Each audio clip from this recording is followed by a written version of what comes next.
Retrouvez nos formations en ligne dès maintenant sur osteoupgrade.com. Lien en description.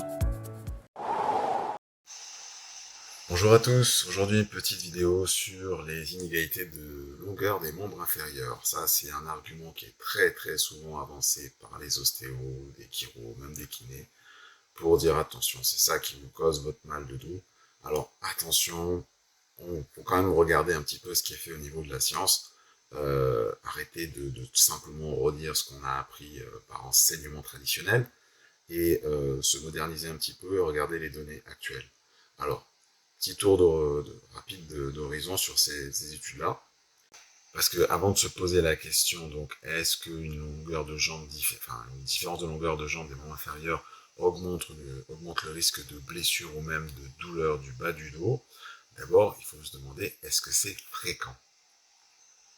Et on a une étude de Knudson en 2005 qui a montré que 90% de la population a une inégalité de longueur des membres inférieurs, et avec en moyenne une différence de 5,2 mm. Alors, ensuite, ce qui est important de savoir, c'est comment on mesure ces inégalités de longueur de membres inférieurs.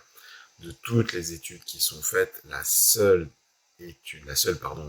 mesure valable, c'est la télémétrie des membres inférieurs. Toutes les autres, c'est biaisé. Donc si vous avez juste une radio en voyant un bassin, un cliché lombo-pelvien, vous voyez une bascule pelvienne avec 6 mm, ça ne vaut rien. Ça ne vaut rien et on ne doit absolument pas en conclure quoi que ce soit sur l'inégalité d'une longueur de membre inférieur. Attention. Et surtout pas ensuite direct mettre une semelle pour compenser cette pseudo-inégalité que vous voyez, cette bascule pelvienne. Surtout pas, attention, c'est un piège. Ensuite, il faudrait savoir vraiment si ça peut poser problème. Dans la même étude de Knudson en 2005, ils ont conclu qu'il y avait une inégalité de membres inférieurs, donc qui était très fréquente, mais au final, celles qui sont problématiques, c'est celles qui seraient supérieures ou égales à 15 voire 20 mm. Donc 1,5 à 2 cm de différence, ce qui est pas mal, franchement c'est assez important. Et avec ça, il y aurait 6,4% de la population mondiale qui aurait une différence de plus de 14 mm.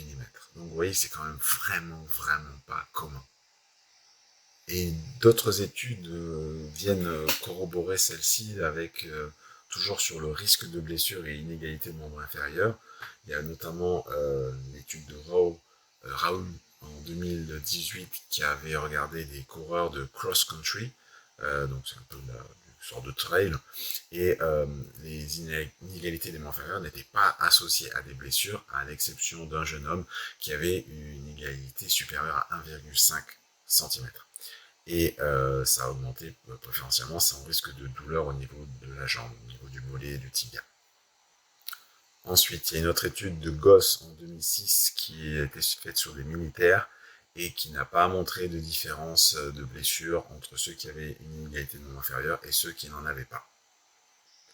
Et ensuite, on a l'étude de Souka en 1991 qui voulait regarder s'il y avait une différence au niveau modification des courbures rachidiennes, et ce qu'il a montré, c'est qu'il n'y avait pas d'association de ces modifications de courbure jusqu'à 2 cm de différence. Encore une fois, c'est énorme. Encore une fois, il faut se poser la question de quels sont les risques d'une blessure. Et c'est pas parce que vous avez une inégalité de membre inférieur que vous allez forcément vous blesser. La blessure, c'est quelque chose de multifactoriel. C'est une combinaison de facteurs multiples qui causent aussi, au final, une blessure. Tout comme, effectivement, une différence de longueur de membre inférieur importante, donc supérieure à 15 voire 20 mm, peut contribuer à une blessure. Il y a plein d'autres facteurs qu'il faut regarder. Et donc, juste parce que vous avez une différence de longueur de jambe, c'est pas ça qui va faire que vous allez vous blesser, et c'est pas ça qui va faire que vous aurez mal au dos. Donc je sais que ça peut un peu chambouler beaucoup de professionnels par rapport à leurs convictions, à ce qu'ils ont appris, ce qu'ils ont répété pendant des années et des années, mais c'est comme ça, c'est la science. Il ne faut pas faire l'autruche en disant non, c'est pas possible, c'est pas vrai, ils doivent se tromper. Non, là quand même, on ne peut pas rejeter toutes ces études-là parce que c'est des personnes qui sont beaucoup investies, qui ont vraiment bossé, et un gros travail de synthèse, de méthodologie. Et juste notre enseignement traditionnel, ça vaut pas le poids par rapport à ça. Donc, faut pas le jeter, il faut l'incorporer. et c'est pas incompatible avec ce qu'on fait encore une fois, mais c'est juste qu'il faut revoir notre discours et peut-être arrêter d'avoir certains mots MOTS qui peuvent provoquer certains mots MAUX. Voilà.